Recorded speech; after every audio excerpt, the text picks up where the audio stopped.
এখন রাত 11টা বাজে, খেলা দেখতে যাচ্ছি সিটি সেন্টারে। গতকাল রাতে যে ফাইনাল ম্যাচটা হলো স্পেন এবং আর্জেন্টিনার মধ্যে, সেটা আমাদের সিটি সেন্টারে একটা বিগ স্ক্রিনে দেখিয়েছে। মিউনিসিপ্যালিটি থেকে এখানে আয়োজন করা হয়েছে।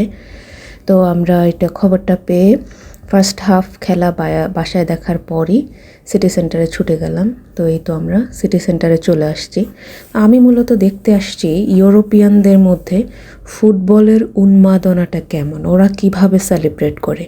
আমাদের দেশে যেমন খুবই আবেগী হয়ে এক একজন সেলিব্রেট করে, চিল্লাচিল্লি হয়, এখানে কীরকম হয় সেটা দেখতে চেয়েছিলাম।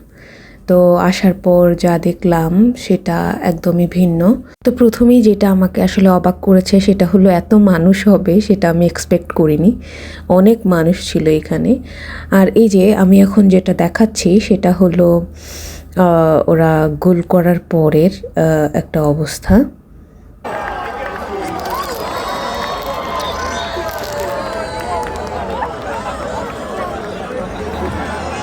মানে সেলিব্রেশনের মধ্যেও এত পরিমিতি বোধ থাকতে পারে এটা আমার জানা ছিল না। তো ইউরোপিয়ানরা স্বাভাবিকভাবেই বেশিরভাগই স্পেনের সাপোর্টার ছিল। আমাদের সাউথ এশিয়ান মানুষও ছিল, আফ্রিকান ছিল অনেক, তো অনেক আর্জেন্টিনা সাপোর্টারও ছিল।